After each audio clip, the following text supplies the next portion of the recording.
பண்றோம். இப்ப ஒருத்தன் என்கிட்ட ஒரு கிளைண்ட் நேர்ல வர்றான், ஆர்டர் கொடுக்க வரல, பொருளை படிக்க வர்றான், வெளிநாட்டுக்காரன் லட்சம் செலவு பண்ணி ப்ராடக்ட் ஸ்டடி பண்ண வர்றான். பக்கத்துல டிஸ்ட்ரிக்ட் போய் பொருளை படினா படிக்க மாட்டான் நம்ம ஸ்டூடெண்ட். அது சார் ஒரு இடம் போயிட்டு வராது. எங்க வீட்டுல காசு தர மாட்டாங்க சார். சரி, வீட்டுல காசு தர மாட்டாங்க, வீட்டுல போன் ரீசார்ஜ் பண்ணி தந்திருக்காங்களா, போனை போட்டு தொந்தரவு பண்ணு, ரெகுலரா பேசு, கேட்லாக் அனுப்ப சொல்லி, இதை வாங்க அதை வாங்க, டெய்லி டார்ச்சர் பண்ண, ஒரு 4 தடவை பேசு, 5 தடவை பேசு, வாரத்துக்கு 2 தடவை பேசு சார். அது எப்படி எடுத்துக்குவாங்க? நம்ம ஆளுக்கு ஒரு ஜோசியக்காரன் வேற இருக்கான். இந்த அடுத்தவங்களுக்கான நினைப்புக்கு தீனி போட்டுக்கிட்டே இருக்கிறது. அடுத்தவன் இதை நினைப்பேன், அடுத்தவன் இப்படி யோசிப்பேன், அடுத்தவன் இப்படி பண்ணிடுவேன். வியாபாரத்துல அடுத்தவனுக்கு நினைப்புக்கெல்லாம் தீனி போடாதீங்க. நம்ம நினைப்புக்கு தான் நம்ம தீனி போட முடியும்.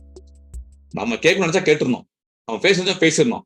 அவன் எடுத்துட்டு தப்பா எடுத்துக்கிட்டா சாரி கேட்டுருங்க, இனிமேல் நடக்காம பாத்துக்கன்னு சொல்லுங்க. அவ்வளவுதான் விஷயம். தப்பு பண்ணா வருத்தப்படுங்க, வருந்துன்னு சொல்லுங்க, முடிஞ்சு போச்சு. இதை உட்காந்துக்கிட்டு அதை கேட்கறதுக்குள்ளே அந்த லவ் சொல்ற ஃபீல் மாதிரி ஆயிடுவாங்க சில பேர் பிசினஸ்ல. அது பேசவே மாட்டாங்க. பார்க்காம காதல், கேட்காம காதல் மாதிரி, பார்க்காம இதை புரிஞ்சுக்கணும், கேட்காம ஒரு விஷயத்த அவங்க சொல்லணும். எப்படி வீட்டுல அம்மாவோட வாயத்துல சோறுன்னு கேட்டாலும் சோறு போடுவாங்க, அப்படிதானே? இப்படி ஏக்கம் பாத்துட்டுங்க, எதுக்கு அப்படி பாத்துக்கிட்டுங்க வாங்க. ஒரு வயசு வரைக்கும் தான் பசின்னு தெரியும். அது ஒரு வயசுக்கு அப்புறம் பசின்னு தெரியாது. எதுக்கு அப்படி மூஞ்சி வச்சு தெரியாது, எதுக்கு இப்படி மூஞ்சி வச்சிருக்க அப்படின்னு கேட்பாங்க. பசிக்குதுமா, வாயத்தந்து கேள்வி எறும்பாடு சொல்றாங்களா இல்லையா? அப்ப அங்க மட்டும் செப்பரேட் போய் அமைதியா உட்காந்துக்குது. அவரா வாயத்தந்து எல்லாம் சொல்றாரு பார்ப்போம். வேற ஏதாவது கொஸ்டின் இருக்கா சார்? ஒண்ணு இல்லை சார். Okay, thank you sir. என்ன பேச்சு இது? எப்படி அனலைசேஷன் வளரும்?